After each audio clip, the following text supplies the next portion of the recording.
Right, Walter. What do you believe the time schedule will be?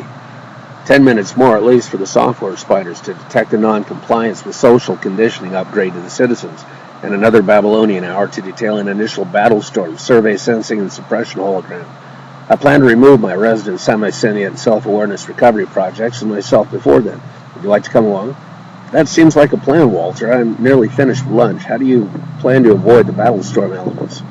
Holography develops because of the tech memory of specific light frequencies reflected from any particular object.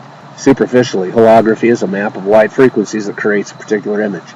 Photons, origins for field phase laser light emitted at particular light wavelengths, can reconstitute the mapped image and create the explicit humanly perceivable image in 3 dimensions. Deeper analysis of quantum constitution can be made that allows reconstitution of deeper synthetic replica structures of objects with redesigned components necessary for particular missions. These deep holographic actualizations are a foundation for the Battlestorm cadre. They can never be quite fully human or whatever other life form they resemble because they're synthetically cut off from the pervasive universal field that sustains the explication of the phenomenon of existence. What do you mean by an explication of existence, Walter? I mean, Patrick, that the universe has a fundamental character like that explained by the Neoplatonic philosopher Plotinus.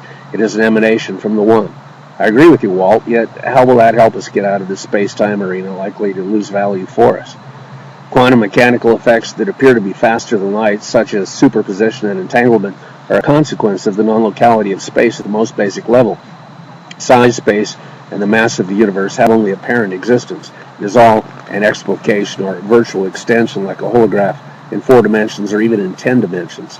The universe that is experienced is a kind of locality, itself existing para-hologram. Its origin is a non-locality of no dimensional size, probably emanated by the One, I guess.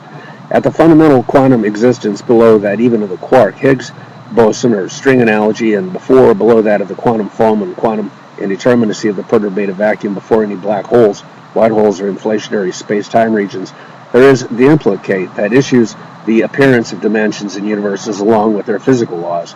Faster than light phenomena at the quantum level are possible because below our dimensions there is no distance outside the 10 dimensions. The laws that comprise the protocols of physical forces in these dimensions are apparent laws that functions as protocols of information such as one can discover in any coherent structured system from music to language.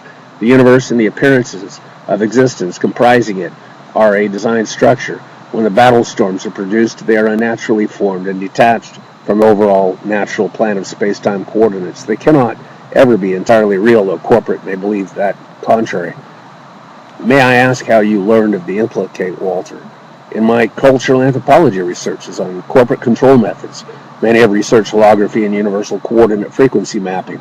Earth's physicist of general relativity had a friend named David Bohm who invented the idea of a quantum mechanical protocol of the implicate for the fundamental, non-local, and extended eight-dimensional field, and for the explicate, that is, respectively, the actualized universe of appearance.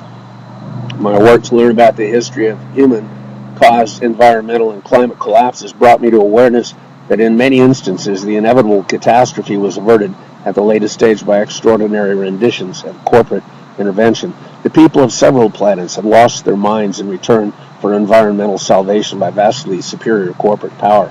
This research of mine led me to investigate several aspects of corporate technology for mass object manipulations and transitions. The work of David Bohm in the 20th century was very fundamental for developing comprehension of the implicate, and much work has followed throughout the corporate as well as free regions of the universe.